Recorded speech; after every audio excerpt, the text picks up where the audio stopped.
বর্তমানে আমরা যে পেশেন্টগুলো বেশি পাচ্ছি তার মধ্যে অন্যতম হচ্ছে জ্বর এবং ঠান্ডা কাশির পেশেন্ট।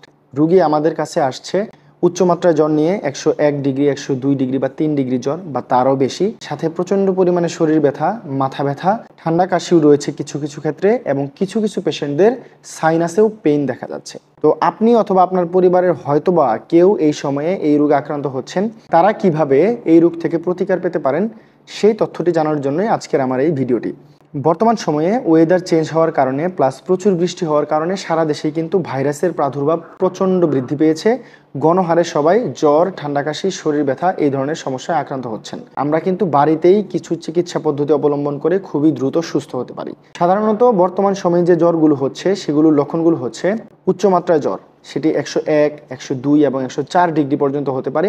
প্রচণ্ড শরীর ব্যথা হতে পারে, যার সাথে নাক দিয়ে পানি পড়া, সাইনাসে পেইন, রক্তচাপ কমে যাওয়া ইত্যাদি লক্ষণও কিন্তু দেখা যাচ্ছে। কিন্তু যখন আমরা এইসব রোগীদের পরীক্ষা বা ইনভেস্টিগেশন করাচ্ছি, তাদের কিন্তু কোনো জ্বর আমরা আইডেন্টিফাই করতে পারছি না। না এটা টাইফয়েড ফিভার, না এটা ডেঙ্গু, না এটা চিকুনগুনিয়া। সাধারণত একজন প্রাপ্তবয়স্ক রোগী যার 50 কেজির উপরে ওজন বা 50 কেজির আশেপাশে ওজন, তার যদি এই ধরনের উচ্চমাত্রায় জ্বর হয় তাহলে আপনারা প্যারাসিটামল জাতীয় ওষুধ খাওয়াতে পারেন। বাজারে বিভিন্ন নামে প্যারাসিটামল জাতীয় ওষুধ পাওয়া যায়, যেমন নাপাই এক্সটেন্ড, পাইরিনল, রেনোভা এক্সআর, এইস এক্সআর। যদি রোগীর ওজন 50 কেজি বা তার আশেপাশে হয় তাহলে তাকে নাপাই এক্সটেন্ড প্রতি 6 ঘন্টা পর পর আপনি দিতে পারবেন। ঠান্ডা কাশির জন্য বা নাক দিয়ে পানি পড়ার জন্য আমরা রোগীকে অ্যান্টিহিস্টামিন সাজেস্ট করে থাকি। বাজারে বিভিন্ন নামে বিভিন্ন ব্র্যান্ডের অ্যান্টিহিস্টামিন পাওয়া যায়, যেমন ফেক্সোফেনাডিন পাওয়া যায় বহুল প্রচলিত ফেক্সো নামে, ফেনাডিন নামে পাবেন। তারপর রুপাটিডিন পাওয়া যায়, যেটি ডেইলি একটা করে ডোজ শুধুমাত্র রাতে খেতে হয়। এটি বিকন কোম্পানি বানায় রুপাডিন নামে। তাছাড়া আরও অনেক কোম্পানি রয়েছে যারা বিভিন্ন নামে বাজারে বাজারজাত করে থাকে। এই ওষুধগুলো কিন্তু আপনারা পেশেন্টকে দিতে পারেন। তবে মনে রাখতে হবে, একজন রোগীর যতই জ্বর আসুক না কেন, একজন চিকিৎসকের পরামর্শ ছাড়া একজন রোগীকে আপনি কিন্তু ডেইলি 4 গ্রামের বেশি প্যারাসিটামল দিতে পারবেন না। তাহলে তার লিভার টক্সিসিটি থেকে শুরু করে প্যারাসিটামল পয়জনিং পর্যন্ত হতে পারে।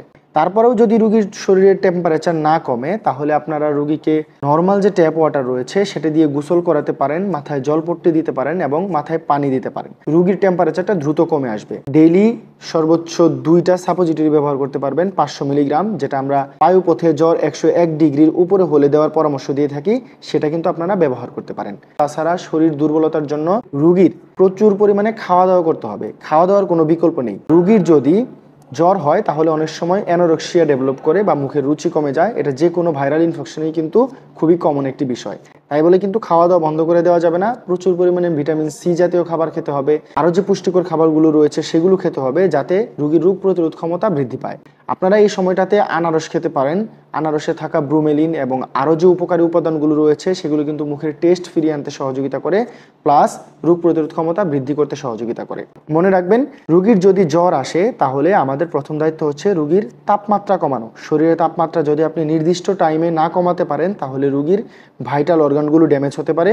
সুতরাং রোগীকে ওষুধ দিয়ে হোক, পানি দিয়ে হোক অথবা গোসল করিয়ে হোক, যেভাবেই হোক রোগীর টেম্পারেচার কমাতে হবে। এই ছিল আজকের ভিডিওতে। এই পরামর্শগুলো ফলো করলে কিন্তু আপনি অথবা আপনার পরিবারের লোকজন খুব সহজেই এই জ্বর থেকে রিকভারি করতে পারবেন। আপনাদের সুস্বাস্থ্য কামনা করছি। দেখা হচ্ছে নেক্সটে আপনাদের সাথে অন্য কোনো মেডিকেল অ্যাডভাইস নিয়ে। সেই পর্যন্ত সবাই ভালো থাকুন, সুস্থ থাকুন। আল্লাহ হাফেজ।